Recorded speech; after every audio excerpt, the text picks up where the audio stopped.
कया सुमिलितं येन तस्मै श्रीगुरुवे नमः। श्रीचैतन्यमनोभीष्टं स्थापितं येन भूतले स्वयं रूपो गदामह्यं ददाति सपदान्तिकम्।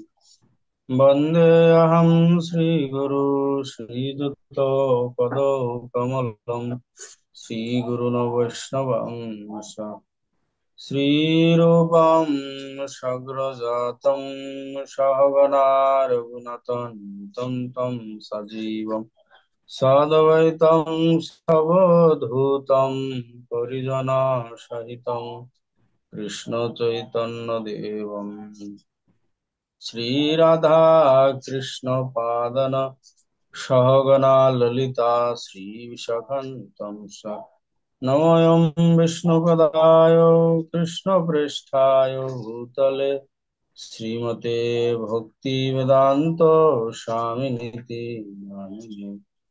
नमस्ते सरस्वते देवे गौरवाणी प्रचारिणे निर्विशेष शून्यवादी पार्षदेशतारिणे। नमो महावदन्नाय कृष्ण प्रेम प्रदायते कृष्णाय कृष्ण चैतन्य नाम्ने गौरतिशे नमः। हे कृष्ण करुणा सिंधु दीनबंधु जगत्पते गोपेश गोपिका कांतो राधा कांतो नमस्तुते। तप्त कांचन गौरांगी राधे वृंदावनेश्वरी वृषभानुसुते देवी प्रणमामि प्रिये। नीलाचल निवासाय नित्य परमात्मने बलभद्र सुभद्राभ्यां जगन्नाथाय ते नमः। वृन्दाय तुलसीदेवै प्रियाय केशवस्य च विष्णुभक्तिप्रददेवी सत्यवत्यै नमो नमः। वाञ्छाकल्पतरुभ्यश्च कृपा सिन्धुभ्येव च पतितानां पावनेभ्यो वैष्णवेभ्यो नमो नमः। जय श्री कृष्ण चैतन्य प्रभु नित्यानंद श्री अद्वैत गदाधर शिवासादि गौरभक्तवृंद। हरे कृष्णा कृष्णा कृष्णा हरे हरे हरे राम राम राम हरे हरे। ओम नमो भगवते वासुदेवाय ओम नमो भगवते वासुदेवाय ओम नमो भगवते वासुदेवाय। नारायणं नमस्कृत्य नरं चैव नरोत्तमं देवीं सरस्वतीं व्यासं ततो जयेमुदीरये। नष्टप्रायेषु अभद्रेषु नित्यं भागवत सेवया भगवतीरुत्तमश्लोके भक्तिर्भवति नष्टिकीम्। हरे कृष्ण। উপস্থিত সমস্ত ভক্তমণ্ডলীর চরণ কমলে দণ্ডবত প্রণতি জ্ঞাপন করছি। ইসকন প্রতিষ্ঠাতা আচার্য অভয় চরণারবিন্দ ভক্তি বেদান্ত স্বামী শিল প্রভুপাদের রাতুল চরণে সশ্রদ্ধ প্রণতি জ্ঞাপন করছি। পরমারাধ্য গুরুদেবের কৃপা আশীর্বাদ ভিক্ষা করছি। নমঃ বিষ্ণুপদায় কৃষ্ণ প্রেষ্ঠায় ভূতলে শ্রীমতে জয় পতাকা স্বামীতি নামে। নমো আচার্য পদায় নিতায় কৃপা প্রদায়িনে গৌর কথা ধামদায় নগর গ্রাম। হরে কৃষ্ণ। তো ভগবান শ্রী রামচন্দ্র সবার আনন্দ বিধান করেন। ভগবান রাম অর্থাৎ রমন্তে, যিনি রমণ করেন, আনন্দ বিধান করেন। রমন্তে চ যোগিনাম, যিনি যোগীদের আনন্দ বিধান করেন তিনি হচ্ছেন ভগবান রাম। তো রামচন্দ্র আমাদের সকলের মনস্কামনাও পূরণ করেন, সেই জন্য তার নাম হচ্ছে যে রাম, ভগবান রাম। এবং রামচন্দ্র আবাল বৃদ্ধ বনিতা সবাইকে আকৃষ্ট করে। ভগবান রামচন্দ্রের লীলা প্রতিটা ব্যক্তিকে আকৃষ্ট করে। এবং আমরা ছোট্টবেলা থেকেই আমাদের এই পরিবেশে আমরা ভগবান রামের বিভিন্ন ধরনের লীলা শ্রবণ করে আসছি। হুম। ভগবান কৃষ্ণচন্দ্রকে অনেকেই হয়তোবা বুঝতে পারেন না, বিশেষত ভগবানের যে অন্তরঙ্গ রাসলীলা আদি বুঝতে পারেন না, বা তার বিভিন্ন অপব্যাখ্যা করে ফেলেন। কিন্তু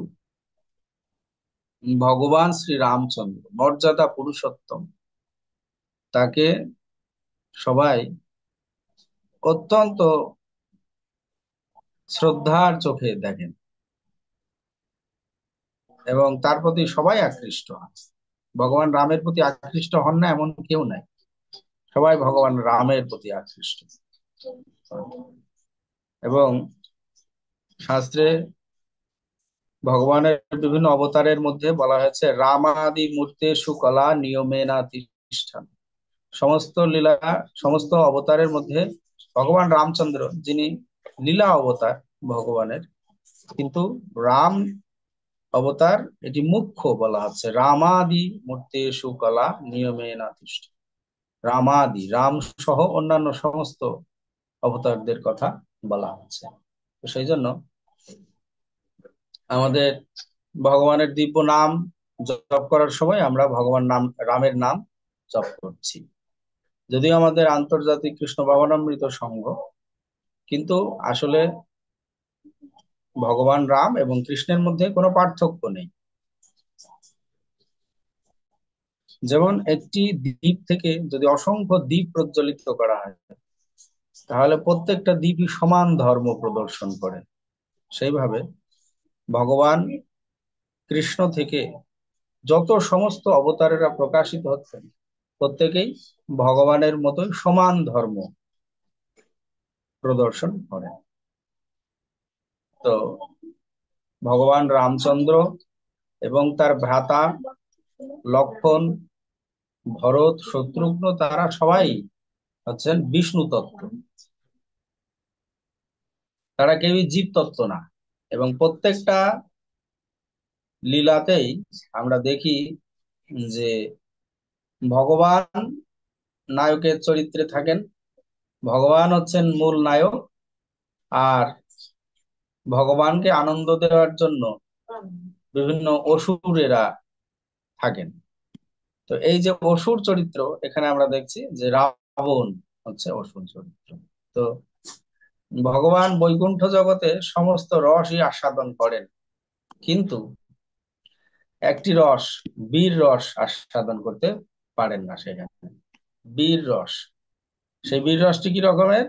না, বীর রস হচ্ছে যে এই যে যুদ্ধ বিগ্রহ করে কিংবা দ্বন্দ্ব করে যে রস আস্বাদন করা হয়, সেইটাই হচ্ছে যে বীর রস। তো ভগবানের দুইজন নিত্য সেবক জয় এবং বিজয়, তারা চিন্তা করলেন যে আমরা ভগবানকে এই বীর রস আস্বাদন করাতে চাই। তো তারা এর মধ্যে কালক্রমে এমন একটি ঘটনা ঘটলো যে ব্রহ্মার যে মানস পুত্র চারজন, হ্যাঁ, সনক, সনাতন, সনন্দন, সনত কুমার, এই চারজন মানস পুত্র এসে বৈকুণ্ঠের দ্বারে উপস্থিত। এবং তারা বৈকুণ্ঠে প্রবেশ করতে চাইলে তাদেরকে এই দুইজন দ্বাররক্ষী বাধা দিলেন। বাধা দিলে তারা অসন্তুষ্ট হলেন, এবং অসন্তুষ্ট হয়ে তারা তাদেরকে অভিশাপ করলেন যে তোমরা জড় জগতে পতিত হবে। তো জড় জগতে পতিত হয়ে, হ্যাঁ, যেহেতু তারা ভগবানের ভক্ত, আবার ফিরে আসবে তারা, এটা নিশ্চিত। তো সেই বিষয়টি চূড়ান্ত করার জন্য সেই স্থানে ভগবান এসে উপস্থিত হলেন। ভগবান বললেন যে আহ তোমরা 7 জীবনে আমার কাছে ফিরে আসতে পারো, আবার 3 জীবনেও ফিরে আসতে পারো। যদি 7 জীবনে ফিরে আসতে চাও, তাহলে ভক্ত হিসেবে জন্মগ্রহণ করবে। আর যদি 3 জীবনে ফিরে আসো তাহলে তোমরা অসুর হিসাবে জন্মগ্রহণ করো। তো তারা বেছে নিলেন যে ঠিক আছে, আমরা 3 জীবনেই ভগবান তোমার কাছে ফিরে আসতে চাই, যেহেতু তোমার বিরহে আমরা বেশি দিন থাকতে পারবো না। আর দ্বিতীয় কথা হচ্ছে যে তোমাকে আমরা বীর রসাস্বাদন করাতে চাই, তাই আমরা অসুর হিসাবেই জন্মগ্রহণ করব। তো তারা কিভাবে জন্মগ্রহণ করলো না, তারা প্রথমে হচ্ছে যে রাবণ এবং কুম্ভকর্ণ রূপে, পরবর্তীতে তারা, হ্যাঁ, আমরা দেখি যে শিশুপাল এবং দন্তবক্র রূপে, এবং সর্বপ্রথমে সর্বপ্রথমে তারা হিরণ্যাক্ষ এবং হিরণ্যকশিপু রূপে আবির্ভূত হয়েছিল, জন্মগ্রহণ করেছিল। হিরণ্যাক্ষ বরাহদেবের কাছে, বরাহদেবের হাতে নিহত হলো হিরণ্যাক্ষ। আর হিরণ্যকশিপু হচ্ছে ভগবান শ্রী নৃসিংহদেবের হাতে নিহত হলো। আর তারপরে এই রাবণ আর কুম্ভকর্ণ তারা আসলো। তো এই রাবণ, আসলে আমরা এখানে দেখব যে রাবণ কিভাবে তাকে, তার হত্যা হওয়ার জন্য সে নিজেকে প্রস্তুত করছিল।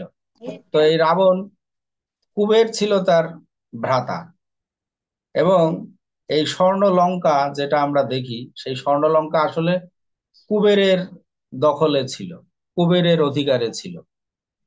তো কুবেরের ছিল এই স্বর্ণ লঙ্কা, কিন্তু রাবণ তার ভ্রাতাকে ঠকিয়ে সেই কুবেরের সেই স্বর্ণ লঙ্কা জোর করে কেড়ে নিল। রাক্ষসের স্বভাব হচ্ছে এইরকম, যে সে অন্যের সম্পদ জোর করে নিয়ে নেয়। তো রাবণ এভাবে সেটা কেড়ে নিল। তারপরে রাবণ তার যে পুষ্প বিমান, সেই বিমানে চড়ে সে যখন আকাশ পথে যাচ্ছে, তখন সে দেখতে পেল যে একজন নারী, সে তপস্যা করছে। তো খুবই সুন্দরী নারী। সে চিন্তা করলো যে এই নারীকে আমার পত্নী হওয়ার জন্য আমি প্রস্তাব দিব। তো সেই নারীর কাছে সে ওই বিমান সহ নেমে চলে আসলো, এসে বলল যে আমি চাই যে তুমি আমার রাজ্যে চলো এবং আমার রানী হও। তো সে বলছে যে না, আমি ভগবান বিষ্ণুর জন্য আরাধনা করছি। হুম। বেদবতী সেই নারীর নাম ছিল, সেই, তিনি ছিলেন বেদবতী, এবং তিনি বলছেন আমি ভগবান বিষ্ণুকে স্বামী হিসেবে পাওয়ার জন্য এখানে তপস্যা করছি, আপনাকে আমি স্বামী হিসেবে পেতে চাই না। কিন্তু আপনি যেহেতু আমাকে স্পর্শ করেই ফেললেন, তাই আমি অপবিত্র হয়ে গেলাম, তাই আমি চাই যে আমার এই দেহ ত্যাগ করতে। কিন্তু আপনি এটা জেনে রাখুন যে আপনার মৃত্যুর কারণ হব আমি। তো পরবর্তীতে এই বেদবতী মা সীতা রূপে আবির্ভূত হয়েছিলেন। তো এটি রাবণের একটি মস্ত বড় ভুল ছিল, যে একজন তপস্বী, তপস্বিনী, একজন সতী, একজন মহিয়সী নারীকে তিনি অপমানিত করলেন, যার ফলশ্রুতিতে তার মৃত্যু নিশ্চিত হয়ে গেল। তারপরে রাবণ তার বিমানে চড়ে বিভিন্ন স্থানে ভ্রমণ করত, সেই পুষ্প রথ যেটা দিব্য বিমান, সেটাতে সে চড়ে বিভিন্ন জায়গায় ভ্রমণ করত। তো সে কৈলাস পর্বতের উপর দিয়ে যাওয়ার চেষ্টা করছে, কিন্তু ভগবান শিবের আবাসস্থল হওয়ার কারণে সেটার উপর দিয়ে কোনো এই ধরনের রাক্ষসদের বিমান যেতে বাধাগ্রস্ত হলো। তো রাবণ সেটা মেনে নেবে না। সে সেখানে গিয়ে কি করলো যে আহ ওই যাবেই, সে এভাবে করে খুব প্রতিজ্ঞা করতে লাগলো সব, কিন্তু আহ, যেতে পারছে না। তখন সে চিন্তা করলো যে এই পর্বতটা তুলে ফেলে দেবো আমি। তো সে তার 20টা হাত ছিল, 20টা হাত দিয়ে সেই পর্বত তুলে তোলার চেষ্টা করছে। তো সে যখন পর্বত তোলার চেষ্টা করছে, সেই পর্বতটা কি একটু কেঁপে গেল। কেঁপে গেলে মা পার্বতী একটু আহ, হেলে গেলেন, এবং সে ভগবান শিবের ওপরে গিয়ে পড়ে গেলেন। তো বললেন যে এ কোন ধরনের উৎপাত। তখন ভগবান শিব ভাবলেন যে এই অসুরের উৎপাত কিছুটা কমাতে হবে। তো সে কি করলো, ভগবান শিব কি করলো যে পা দিয়ে, তার চরণ দিয়ে ওই কৈলাস পর্বতের মাথার উপরে পা স্থাপন করে সেটাকে চাপ দিতে লাগলো, আর রাবণের হাত তার নিচেই থাকায় সেই হাত একেবারে বিকল হয়ে গেল, অকেজ হয়ে গেল। তখন রাবণের সব মন্ত্রীরা এসে বলল রাবণকে যে আপনি শিবের সাথে কেন এভাবে বিরোধিতা করছেন? আপনি জানেন যে ভগবান শিবের কি ক্ষমতা, তিনি সমগ্র সৃষ্টি ধ্বংস করে দিতে পারে। আপনার মতো শত সহস্র রাক্ষস মুহূর্তের মধ্যে বিনাশ করে দিতে পারে। তখন রাবণ বুঝতে পারলো যে আমার ভুল একটা জায়গায় আমি দ্বন্দ্ব করছি। তখন সে রাক্ষস রাজ এই রাবণ সে স্তুতি করতে পারতো খুব ভালো, বিভিন্ন ধরনের শ্লোক রচনা করতে পারতো রাবণ। তো সে শ্লোক রচনা করে ভগবান শিবকে খুব স্তুতি করলো। তো স্তুতি করলে পরে ভগবান শিব সন্তুষ্ট হয়ে তাকে পাশুপাত অস্ত্র প্রদান করল। তারপরে সে একবার স্বর্গে গিয়ে রম্ভাকে ভোগ করার চেষ্টা করছে। তো রম্ভা ছিল এই কুবেরের যে সন্তান, নলকুবেরের স্ত্রী। তো তখন নলকুবের তাকে অভিশাপ দিল যে আপনি, হ্যাঁ, কখনো কোনো নারীকে তার ইচ্ছার বিরুদ্ধে তাকে স্পর্শ করতে পারবেন না। তো এটা পরবর্তীতে মা সীতাকে যখন এই রাবণ হরণ করে নিয়ে যায়, তখন এই যে অভিশাপ সেটা মা সীতার রক্ষা কবচ হিসেবে কাজ করলো, যে কোনো নারীকে তার ইচ্ছার বিরুদ্ধে রাবণ স্পর্শ করতে পারবে না। যদিও আমরা জানি যে সীতা দেবী সেখানে স্বয়ং যাননি, সীতা দেবীর একটি ছায়া হম সেটিকে রাবণ হরণ করেছিল। প্রকৃতপক্ষে সীতা দেবীকে স্পর্শ করা, হরণ করা তো অনেক দূরের কথা, সীতা দেবীকে স্পর্শ করার মতো যোগ্যতা বা ক্ষমতা রাবণের ছিল না। তো সেই জন্য আমরা দেখছি যে এভাবে একের পর এক রাবণ ক্রমাগত ভুল করতে থাকে। এবং এই পৃথিবী শাসন করে সাধারণত চন্দ্র বংশের কোনো রাজা, আর না হলে সূর্য বংশের কোনো রাজা। এই সূর্য বংশেই ভগবান রামচন্দ্র আবির্ভূত হন।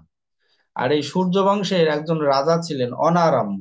এই অনারম্য রাজাকে রাবণ ভীষণভাবে অপমানিত করে, এবং সে তার বংশ সম্বন্ধে অর্থাৎ সূর্য বংশ সম্বন্ধে বিভিন্ন ধরনের কটু কথা বলতে থাকে। তাতে এই রাজা অনারম্য খুব অসন্তুষ্ট হন এবং তিনি অভিশাপ দেন যে আমার এই সূর্য বংশেই এমন একজন প্রতাপশালী, সূর্যের মতো, সূর্যের সহস্র সূর্যের থেকেও শক্তিশালী একজন রাজা আসবেন, যিনি আপনাকে বধ করবেন। তো সে ভগবান স্বয়ং আবির্ভূত হলেন সেইভাবে। এই রাবণ সে ব্রহ্মার উপাসনা করে এত শক্তিশালী হয়েছিল যে ব্রহ্মার কাছ থেকে সে বিভিন্ন বর প্রার্থনা করত। তো সে একটা জিনিস ভুলে গেল, যে সে বলল যে মানুষের হাতে আমার মৃত্যু হবে না, এটা এটা সে প্রার্থনা করেনি। আর আর পশু, মানুষ এবং পশু এই দুইটা যে শ্রেণী, সেই দুইটা শ্রেণীকে সে খুব বিশেষ গুরুত্ব দেয়নি। কিন্তু পরবর্তীতে দেখা গেল ভগবান মনুষ্য রূপে, হম মনুষ্য রূপে ভগবান আবির্ভূত হলেন, আর দেবতারা এই বানর রূপে আবির্ভূত হলেন। যে দুইটা বিষয় সে ভুলে গেল, সেই দুইটা বিষয়ই তার মৃত্যুর কারণ হয়ে গেল। তাই ভাবে, হ্যাঁ, রাবণের বিভিন্ন পাপ কর্ম থেকে সে ধীরে ধীরে তার মৃত্যুর দিকে সে এগিয়ে যাচ্ছিল। এদিকে ভগবান শ্রী রামচন্দ্র আবির্ভূত হয়েছেন মহারাজ দশরথ পুত্রেষ্টি যজ্ঞের মাধ্যমে। আহ, আহ, কৌশল্যার গর্ভ থেকে ভগবান রামচন্দ্র আবির্ভূত হন। কইকেয়ীর গর্ভ থেকে ভরত, এবং সুমিত্রার গর্ভ থেকে শত্রুঘ্ন এবং লক্ষণ, তারা এই পৃথিবীতে আবির্ভূত হন। এই চারজন উজ্জ্বল নক্ষত্রের মতো অযোধ্যাতে শোভা বিতরণ করতে লাগলেন, এবং তাদের অস্ত্র শিক্ষা এবং অন্যান্য সমস্ত শিক্ষা খুব সুন্দরভাবে চলতে লাগলো। হ্যাঁ, কিন্তু এক সময় উপস্থিত হলো যখন ঋষি বিশ্বামিত্র বিভিন্ন অসুরদের অত্যাচারে অতিষ্ঠ হয়ে রাজা দশরথের শরণাপন্ন হলেন, এবং রাজা দশরথকে বললেন যে আপনার জ্যেষ্ঠ পুত্রকে দান করুন, যে আমার এই সমস্ত অসুরদের বিনাশ করবে এবং আমাকে নির্বিঘ্নে যজ্ঞ অনুষ্ঠান করার মতো একটি পরিস্থিতি দান করবে। তো তারপরে রাজা দশরথ রাজি হলেন না। তিনি বললেন যে রাম যদিও অস্ত্রবিদ্যা শিখেছে, কিন্তু সে অনেক অল্প বয়স্ক, তাকে আমি কিভাবে বনে প্রেরণ করতে পারি। কিন্তু সেই সময় বশিষ্ঠ মুনি সেখানে উপস্থিত হলেন এবং তিনি জানতেন যে রামচন্দ্র হচ্ছে স্বয়ং ভগবান। তো তিনি এবার দশরথকে বোঝালেন যে বিশ্বামিত্র মুনি আসলে অনেক শক্তিশালী, তিনি চাইলে একলাই অসুর বিনাশ করতে পারে। আপনার পুত্রকে চাচ্ছে শুধু একটা মাধ্যম হিসাবে তাকে ব্যবহার করবে। আপনার পুত্রের কোনো, বিশ্বামিত্র মুনি উপস্থিত থাকতে আপনার পুত্রের কোনো ক্ষতি হবে না। আপনি নিশ্চিন্ত মনে আপনার পুত্রকে দিতে পারেন। তো রামচন্দ্র বনে গিয়ে, হ্যাঁ, সেই তাড়কা, মরিচা এবং সেই সমস্ত রাক্ষসদের যে চর অনুচর, তারা যখন এই যজ্ঞ প্রায় সমাপন্ন হয়ে গিয়েছে, সেই সময় তারা যখন এই যজ্ঞকে বিনষ্ট করার জন্য এগিয়ে আসতে লাগলো, তখন ভগবান রামচন্দ্র তাদেরকে বাণ দ্বারা বিদ্ধ করে তাদের মৃত্যু নিশ্চিত করলেন। সেইভাবে বিভিন্ন অসুর বধ করার পর তাদের, হ্যাঁ, যে বিশ্বামিত্র মুনি তাদেরকে ভাবলেন যে তাদেরকে আমরা উপহার দিব, কি উপহার দিব, না তাদেরকে নিয়ে চলে গেলেন জনক রাজার কাছে। হ্যাঁ, জনক রাজা, যার একটি কন্যা সীতা দেবী, যিনি, হ্যাঁ, সেখানে স্বয়ংবর সভার রচনা করা হলো এবং এই যে যে হরধনু, ভগবান শিবের একটি ধনুক, এটি এই জনক রাজার বংশের পূর্বতন কোন রাজাকে দেয়া হয়েছিল। এবং এই হরধনু উম, কে তে যে আহ, ধনুর যে শিলা, সেটা যে পড়াবে, সেটা পড়ানো তো দূরে থাকে, এই ধনুক কেউ তুলতেই পারলো না। সমগ্র ভারতবর্ষ থেকে বিভিন্ন যোগ্য রাজারা আসলেন, কিন্তু কেউই তুলতে পারলেন না। এবং এটা দেখে জনক রাজা কিছুটা হলেও হতাশ হলেন যে ভারতবর্ষে কি কোনো যোগ্য রাজা নেই। সেই মুহূর্তে ভগবান রামচন্দ্র সেখানে উপস্থিত হলে ভগবান রামচন্দ্র সেই ধনুকে সেই সুতা পড়াতে গিয়ে সেই ধনুককে যখন বাঁকিয়ে ফেললেন, তখন সেই ধনুক ভেঙে গেল। এবং এই ভাঙার ফলে এত পরিমাণে শব্দ হলো, যেন একেবারে 20টা বজ্রপাত যদি একসাথে হয় এই পরিমাণে শব্দ। এবং এই শব্দ এত হয়েছিল যে রাম, লক্ষ্মণ, সীতা, ভরত, শত্রুঘ্ন, এই কয়েকজন ব্যতীত সবাই প্রায় মূর্ছা গেল। হ্যাঁ, এবং ভগবান রামচন্দ্র সেখানে বিজয়ী হলেন। এবং দশরথ রাজাকে খবর দেয়া হলো, দূত মারফত তাকে খবর দেওয়া হলো। 5 দিন পর রাজা দশরথ সেখানে উপস্থিত হলেন এবং তাদের বিবাহ সুসম্পন্ন হলো।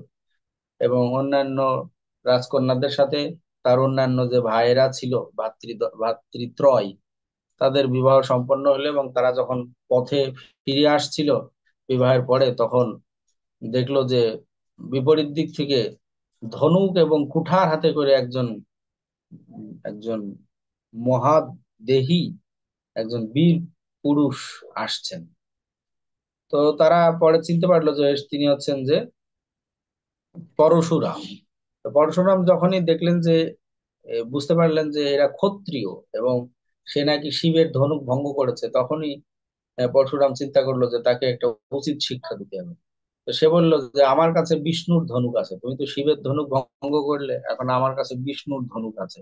এই ধনুক যদি তুমি, ধনুকে যদি তুমি সুতা পড়াতে পারো, হ্যাঁ, তাহলে তোমার সাথে আমার যুদ্ধ হবে। তো এই ধনুকটা আমি তোমাকে দিচ্ছি। এখন রাজা দশরথ এইসব দেখে তিনি ভয়ে কাঁপতে লাগলেন যে এ কি, পরশুরাম, আমি জানি সে ক্ষত্রিয়দেরকে নিধন করেছে, আবার আমার পুত্র সে ক্ষত্রিয় জ্ঞানে যেভাবে যুদ্ধে আহ্বান করছে, তাই আমার পুত্রের তো বিপদ নিশ্চিত। এই কথা ভেবে রাজা দশরথ খুবই ভয়ে ভীত হন। কিন্তু যখনই এই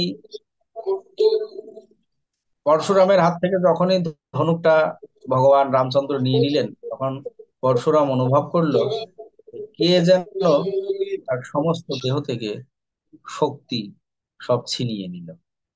তখন পরশুরাম মনে করলো যে হ্যাঁ, ভগবান বিষ্ণু এটা বলেছিলেন যে তোমার কার্য যখন শেষ হবে, তখন আমি স্বয়ং সেইখানে আবির্ভূত হয়ে তোমার থেকে সমস্ত শক্তি আমি পুনরায় প্রত্যার্পণ করে নেব, ফিরিয়ে নেব।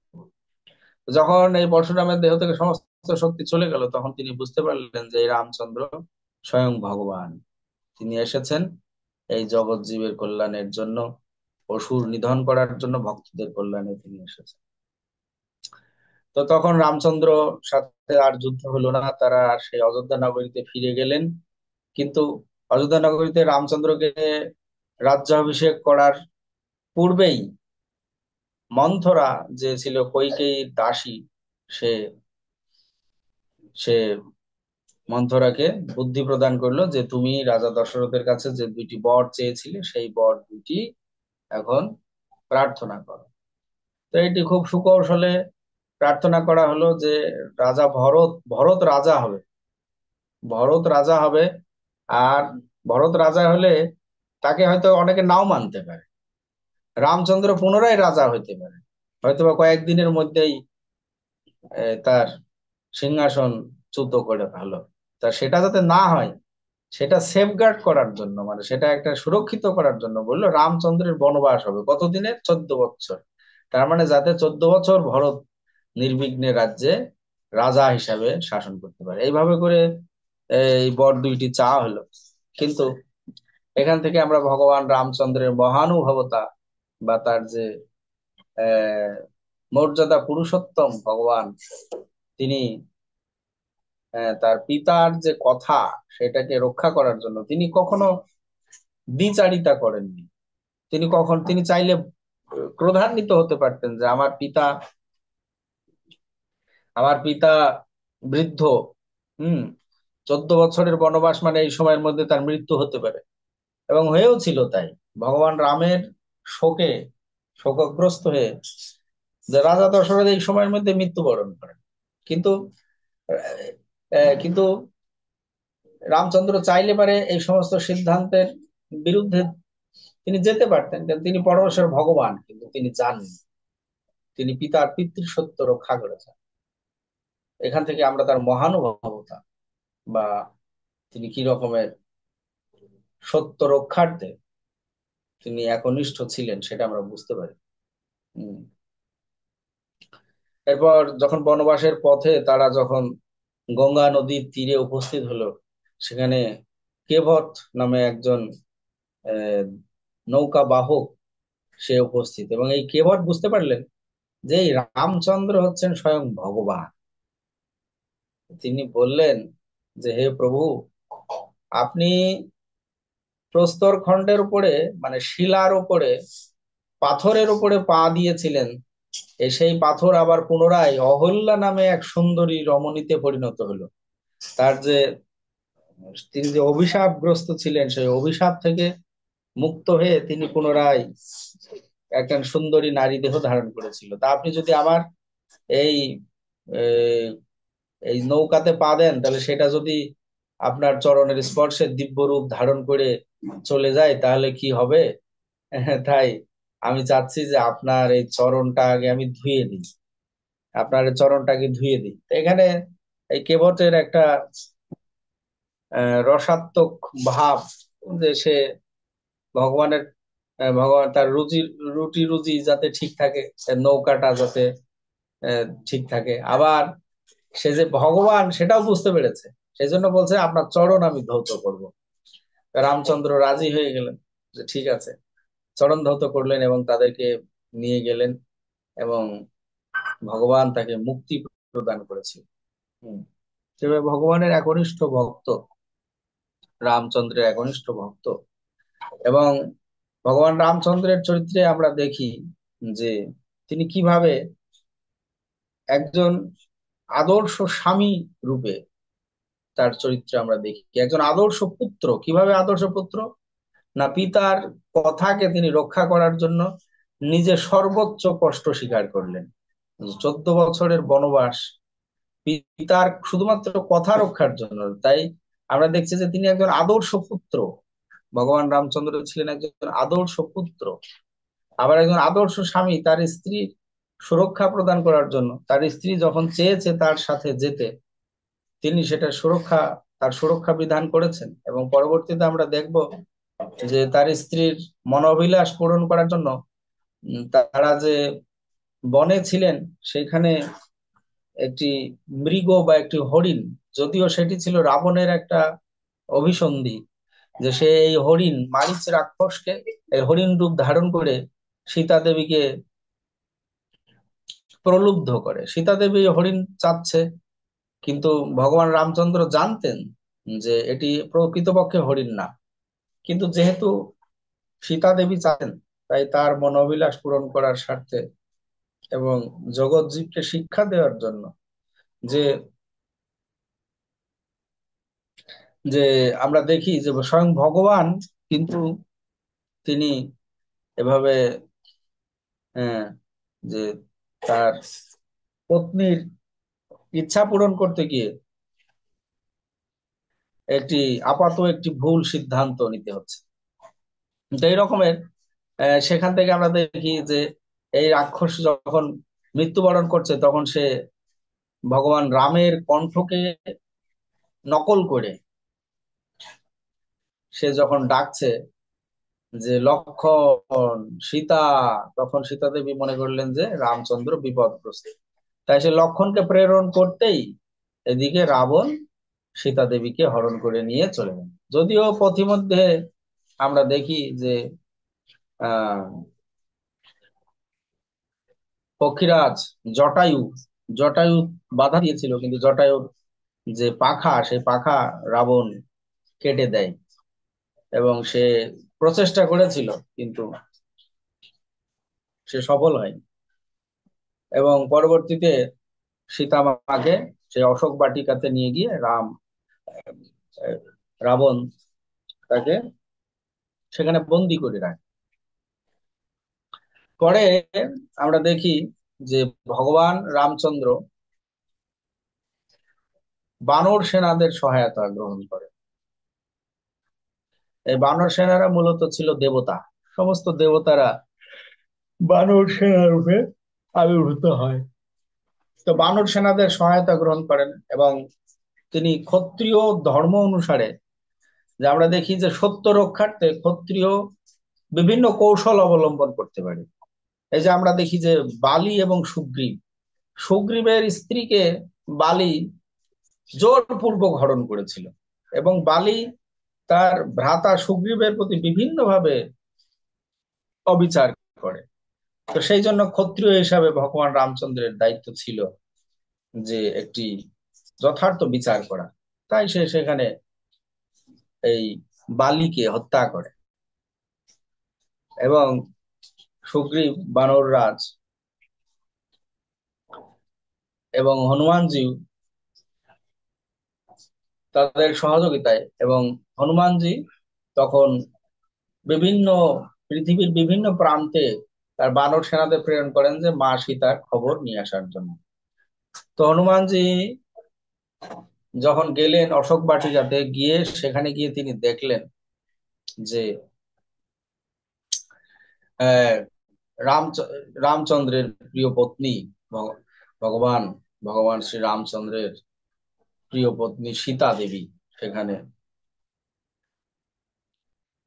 এবং মা সীতাকে দেখে হনুমান বাক রুদ্ধ হয়ে, স্তম্ভিত হয়ে, আহ, তিনি কিছু বলতে পারলেন না। এবং পরে কিছু কথোপকথন তাদের মধ্যে হলো, এবং আসলে সীতা দেবীকে সেখান থেকে উদ্ধার করার মতো ক্ষমতা হনুমানের ছিল, কিন্তু সীতা দেবী চাচ্ছেন যে রামচন্দ্র যেন তাকে উপযুক্ত সম্মান প্রদর্শন করে এই রাক্ষস রাজ রাবণকে হত্যা করে তাকে উপযুক্ত সম্মান দিয়ে যেন এই লঙ্কা নগরী থেকে উদ্ধার করে নিয়ে যান। তো সেই জন্য হনুমানজি সেখানে গেলেন, এবং সীতা দেবীর যে হাতের যে ককন, চুড়ি, সেই একটি নিয়ে চলে আসলেন। এবং কিন্তু চলে আসা তার জন্য এত সুগম ছিল না। তাকে সেখানে বন্দি করা হলো, বন্দি করে তার লেজে বা পুচ্ছে আগুন জ্বালিয়ে দেওয়া হয়। আগুন জ্বালিয়ে দিলে সে চিন্তা করলো যে এই অবস্থায় কিভাবে ভগবানের সেবা করা যায়। তো সে বিপদগ্রস্ত, তার হনুমানের লেজে আগুন জ্বালিয়ে দেওয়া মানে তার জীবন সংকটাপন্ন। তা সত্ত্বেও সে সেই অবস্থাতেও চিন্তা করলো যে আমি কিভাবে ভগবানের সেবা করতে পারি। তো সে তার ক্রোধান্বিত হয়েছে, তার রাগ, আমরা জানি যে ক্রোধ বা এই যে রাগ, এটাকে ভগবানের সেবায় ব্যবহার করা যায় না, কিন্তু হনুমানজি দেখালেন যে তিনি লঙ্কা নগরীর একটা বাড়ি থেকে আর একটা বাড়ির ছাদে উড়ে উড়ে গিয়ে প্রত্যেকটা গৃহে আগুন জ্বালিয়ে দিলেন, সোনার লঙ্কাকে তিনি পুড়িয়ে ছারখার করে দিলেন।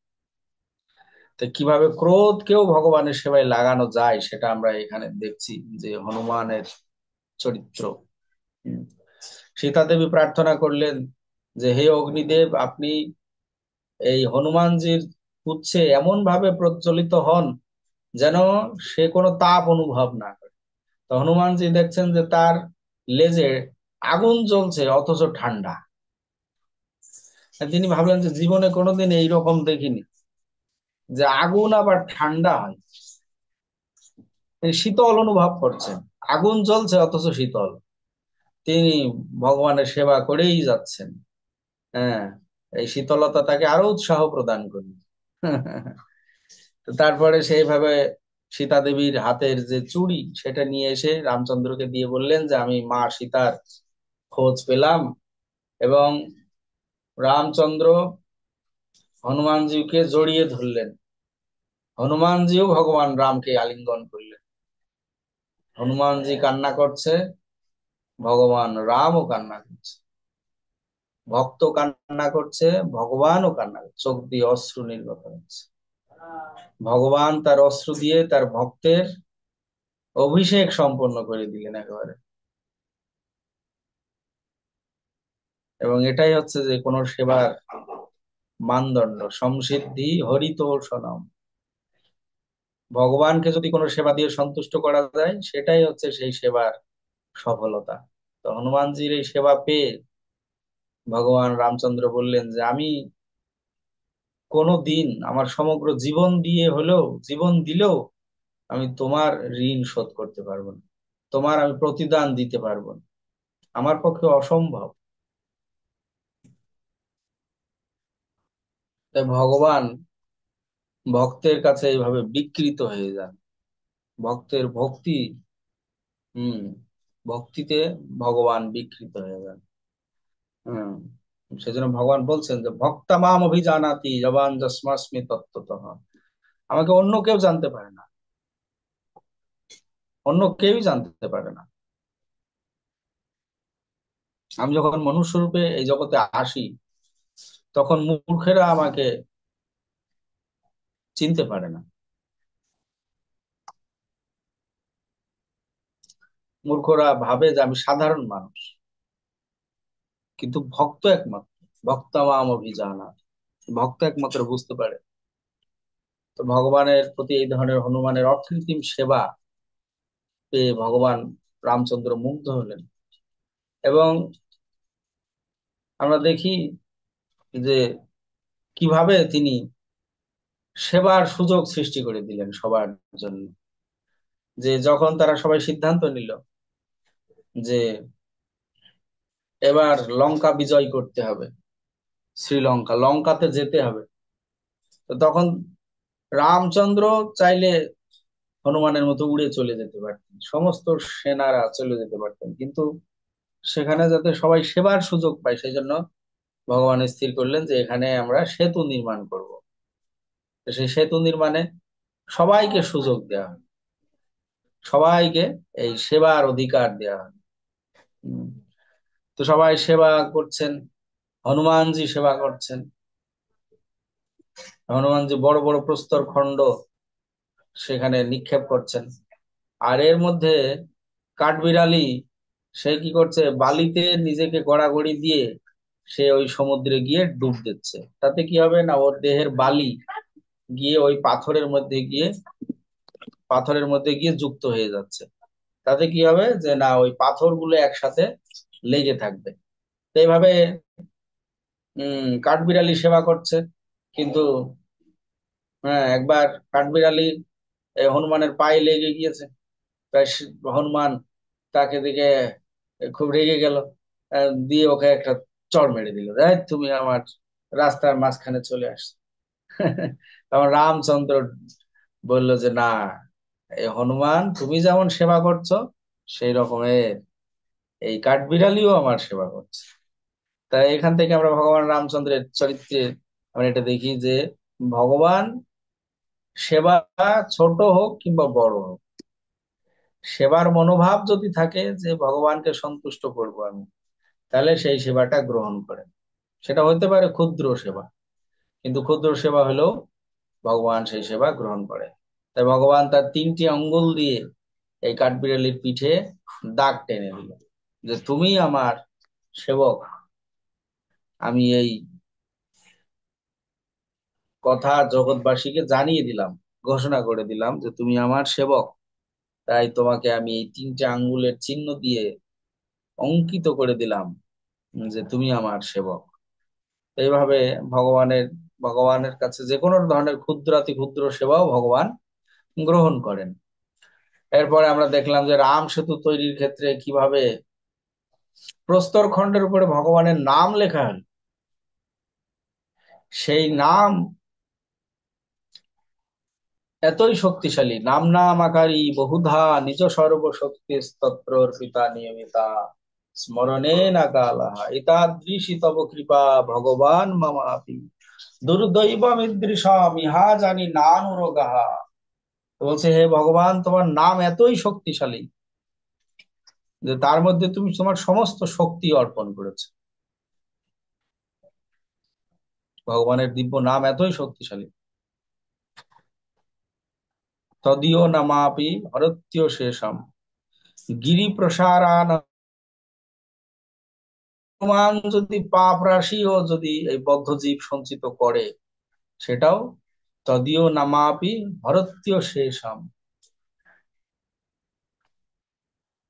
তার পাপ রাশি কি হয় মুহূর্তের মধ্যেই, হম, যে এই নাম সেই সমস্ত পাপ রাশিকে হরণ করতে পারে। ভগবানের থেকেও ভগবানের নাম শক্তিশালী। তো ভগবানের নাম অঙ্কিত এই পাথর প্রস্তরখণ্ড যখন তারা দিয়ে বিশাল সেতু নির্মাণ করলো, তারপর তারা সেখানে গিয়ে ভগবান রামচন্দ্রের এই যে সে রাজা হিসাবে রাজনৈতিক যে আচরণ, সেটা আমরা এখানে দেখব যে রামচন্দ্র সেখানে গিয়ে প্রথমে যুদ্ধ শুরু করেন। প্রথমে কিন্তু একটি শান্তির প্রস্তাব রাবণকে দিয়েছিল।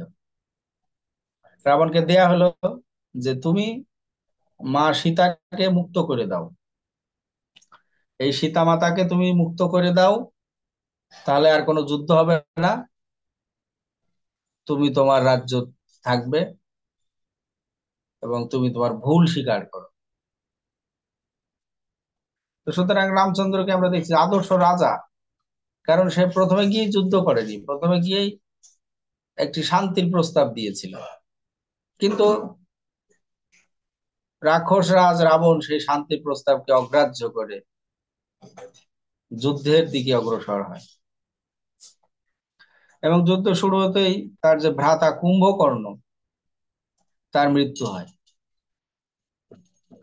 পরে তার যে পুত্র ছিল ইন্দ্রজিৎ বা মেঘনাদ, সে বিভিন্ন ধরনের কালো জাদু জানতো। সে কালো জাদু দিয়ে এই রামচন্দ্রের কাছে সীতা দেবীর একটা মাথা মস্তক, মানে নকল নকল একটা মস্তক নিয়ে গিয়ে বলছে যে এই দেখো তোমার সীতাকে হত্যা করা হয়েছে, তোমার আর যুদ্ধ করে লাভ নেই। কিন্তু আসলে কিন্তু এটা সীতার মস্তক না। সে সব কালো জাদু, ব্ল্যাক ম্যাজিক বা কালো জাদু এসব ব্যবহার করে এসব মস্তক বানিয়ে রামচন্দ্রকে নিরুৎসাহিত করার চেষ্টা করছে। আবার ওদিকে রামচন্দ্রের একটা মস্তক তৈরি করে নিয়ে গিয়ে সীতার কাছে নিয়ে গিয়ে বলছে যে, তোমার স্বামীর মৃত্যু হয়ে গিয়েছে, তুমি এখন রাবণকে বিবাহ করে নিয়ে এই রাজ্যের রানী হয়ে যাও। সীতা দেবী বলছেন যে আমার প্রাণ যেতে পারে, কিন্তু কখনো আমি উম এই অসৎ প্রস্তাবে সম্মতি জানাবো না। কিন্তু পরে লক্ষণ সে কি করলো যে তার বিশাল গদা দিয়ে এই ইন্দ্রজিৎ বা মেঘনাদের জীবন অবসান ঘটিয়ে দিল। বিশাল গদা দিয়ে তাকে আঘাত করে তার সমস্ত রকমের জাদু, সেজন্য বলা আছে যে ভগবান বলরামের কাছে এই সমস্ত জাদু নিরর্থক। তার একটি গদার আঘাতে সমস্ত রকমের কালো জাদু চূর্ণ বিচূর্ণ হয়ে কোথায় চলে যাবে আমি জানি।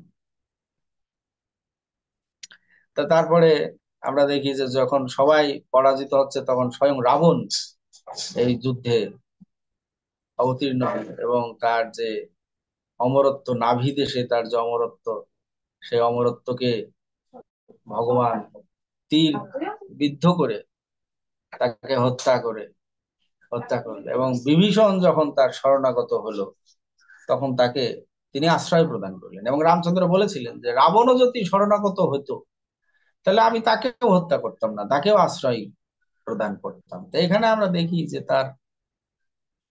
তিনি কতটা মহানুভবতা তিনি প্রদর্শন করলেন, যে এবং তিনি রাজ্যের জন্য লালায়িত ছিলেন না।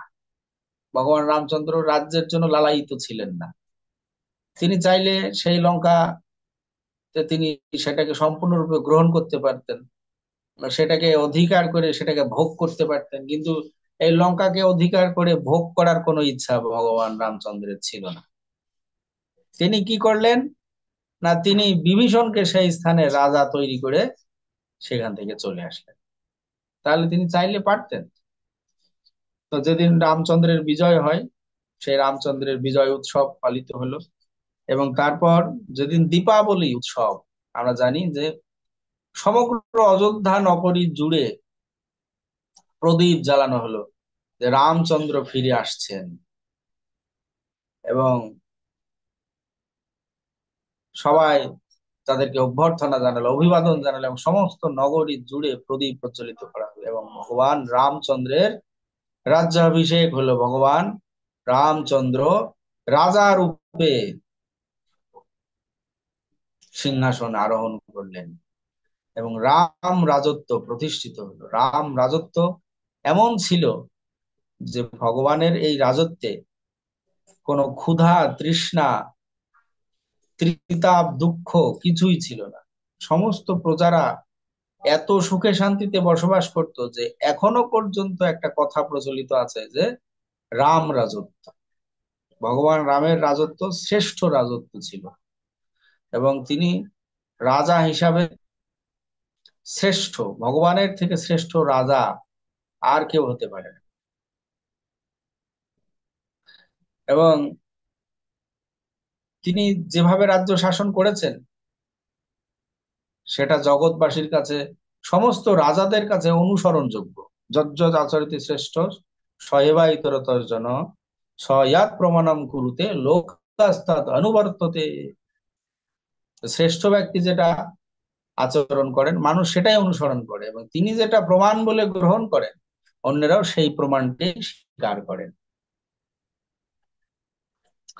তো লোক মুখে রামচন্দ্র শুনতে পেলেন যে সীতা দেবী যেহেতু রাক্ষস রাজ্যে ছিল, তাই তাকে তার সতীত্বের পরীক্ষা দিতে হবে।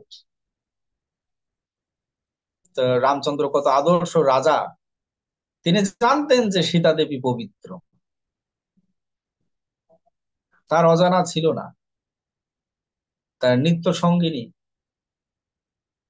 তিনি অপবিত্র হতে পারেন না। পৃথিবী মাতা থেকে তিনি আবির্ভূত হয়েছেন, তিনি কি করে অপবিত্র? পবিত্রতার জন্য অগ্নি পরীক্ষা আয়োজন করা হলো, এবং অগ্নি পরীক্ষাতে মাতা সীতা তার পবিত্রতা প্রমাণ করলেন, প্রমাণিত হলো তার পবিত্রতা, এবং সেটাই যথেষ্ট ছিল তার পবিত্রতার প্রমাণের জন্য। কিন্তু তারপরেও ভগবান রামচন্দ্র তার রাজ্য শাসনের সময় এক সময় শুনতে পেলেন যে বিভিন্ন ধরনের কথা, হ্যাঁ, সীতা দেবীর সম্বন্ধে। রামচন্দ্র সীতা দেবীকে বনবাসে প্রেরণ করলেন এবং মাতা সীতা সেখানে দুইজন সন্তান লব কুশ তাদের জন্ম দিলেন। এবং তারা পরবর্তীতে ভগবান রামের যে অশ্বমেধ যজ্ঞের অশ্ব সেটাকে ধরে তারই বিরুদ্ধে যুদ্ধ ঘোষণা করে। এবং তারা এত বীর যোদ্ধা ছিল যে তাদের কাছে রামচন্দ্রের সৈনিকেরা পরাজিত হতে শুরু করে। পরিশেষে রামচন্দ্র জানতে পারেন যে তারা তারই পুত্র, এবং তাদেরকে তিনি অযোধ্যাতে ফিরিয়ে নিয়ে গিয়ে তাদেরকে দুইটি রাজ্য শাসন করার দায়িত্ব প্রদান করেন। এবং মাতা সীতাকে যখন অনুরোধ করলেন যে অযোধ্যা নগরীতে ফিরে যাওয়ার জন্য, তিনি আর অযোধ্যা নগরীতে ফিরে গেলেন না। তিনি বললেন যে আমি যদি পবিত্র হয়ে থাকি তাহলে আমি পৃথিবী মাকে অনুরোধ করব যে কৃপা পূর্বক আমাকে গ্রহণ করুন। তাই পৃথিবী তার বক্ষ বিদীর্ণ করে সীতা দেবীকে গ্রহণ করে। তার পবিত্রতা আবার পুনরায় প্রমাণিত হল। এবং সীতা দেবী বিহীন অবস্থাতেও ভগবান রামচন্দ্র একজন আদর্শ রাজা রূপে সমগ্র রাজ্য শাসন করতেন। এবং তিনি ভ্রাতা লক্ষণকে দায়িত্ব দিয়েছিলেন যে এই রাজত্বের রক্ষণাবেক্ষণ করার জন্য তিনি তাকে সীমান্তবর্তী বিভিন্ন রাজ্যে নিয়োগ করেন। এবং তিনি বলেছিলেন যে আমার অনুমতি ব্যতীত যেন কেউ এই রাজ্যে প্রবেশ না করে। তো একসময় এমন হয় যে দুর্বাসা মুনি, উনি ওনার ক্রোধের জন্য খুব বিখ্যাত, এই দুর্বাসা মুনি এসে বলেন যে আমি রামচন্দ্রের সাথে দেখা করব, আমার তার সাথে কিছু ব্যক্তিগত আলাপ আছে। কিন্তু লক্ষণ তাকে প্রবেশ করতে দিতে পারেন না, কারণ কারণ রামচন্দ্রের অনুমতিবিহীন কাউকে প্রবেশ করতে দেওয়া যাবে না। কিন্তু তার ক্রোধ খুব বিখ্যাত। তিনি বাধ্য হয়ে যখন এই দুর্বাসা মুনিকে প্রবেশ করার সুযোগ দিলেন, তখন তার উপরে যে দায়িত্ব ছিল সেই দায়িত্ব অবহেলা করা হয়ে গেল। এবং এই দায়িত্ব অবহেলার কারণে, এবং আগে থেকেই একটা নীতি স্থাপন করা হয়েছিল যে লক্ষণ যদি তার এই দায়িত্বের অবহেলা করে তাহলে লক্ষণকে সেই স্থান থেকে চলে যেতে হবে। তো লক্ষণ যেহেতু তার দায়িত্বের অবহেলা করলো, তো লক্ষণ কি করলো না, সরজু নদী নামক একটি নদী রয়েছে, সরায়ু নদী অযোধ্যাতে রয়েছে, সেই নদীতে তিনি গিয়ে অপ্রকট হয়ে গেলেন। লক্ষণ অপ্রকট হয়ে গেল এবং রামচন্দ্র ধীরে ধীরে বুঝতে পারলেন যে তারও লীলা সংবরণ করার সময় হয়ে আসছে। তাই তিনিও এই সরায়ু নদীতে গিয়ে তিনিও অপ্রকট হয়ে গেলেন। এবং লক্ষণ, রামচন্দ্র, এভাবে ভরত, শত্রুঘ্ন সবাই এই সরায়ু নদীতে গিয়ে, বা সরজু নদী বলা হয় বাংলাতে, সেই নদীতে গিয়ে অপ্রকট হয়ে গেলেন। এইভাবে আমরা ভগবান রামচন্দ্রের এই লীলা সমূহ থেকে ভগবান রামচন্দ্র যে একজন আদর্শ পুত্র, আদর্শ স্বামী, আদর্শ রাজা, আদর্শ সবকিছুতেই তিনি আদর্শ ছিলেন, মর্যাদা পুরুষোত্তম, তার সুন্দর জীবন, রামায়ণের কথা, রামচন্দ্রের কথা আমাদের সবাইকে মুগ্ধ করে, আকৃষ্ট করে, এবং এটা অনুসরণীয়। এবং সেখান থেকে আমরা শিক্ষা লাভ করি যে কিভাবে আমাদের এই জীবন অতিবাহিত করতে হবে, কিভাবে পুত্র রূপে আমাদের দায়িত্ব পালন করতে হবে, কিভাবে আমাদের আমাদের যে দায়িত্ব সম্পন্ন রয়েছে, দায়িত্ব কর্তব্য রয়েছে, যে তিনি তার পত্নীর রক্ষার্থে তিনি সর্বোচ্চ কিছু করলেন, যুদ্ধ পর্যন্ত করলেন। তো একজন স্বামীর কর্তব্য যে তার নির্ভরশীল যারা রয়েছেন, পত্নী সন্তান আদি, তাদের রক্ষার্থে সর্বোচ্চ বন্দোবস্ত করা। সেই শিক্ষাও আমরা এখান থেকে পাচ্ছি। এবং অন্তিমে তিনি প্রজাদের কিভাবে রক্ষা করেছেন এবং তাদের কাছে বারংবার সীতা দেবীর শুদ্ধতা প্রমাণের জন্য বারংবার তিনি কিভাবে ব্যক্তিগত সমস্ত রকমের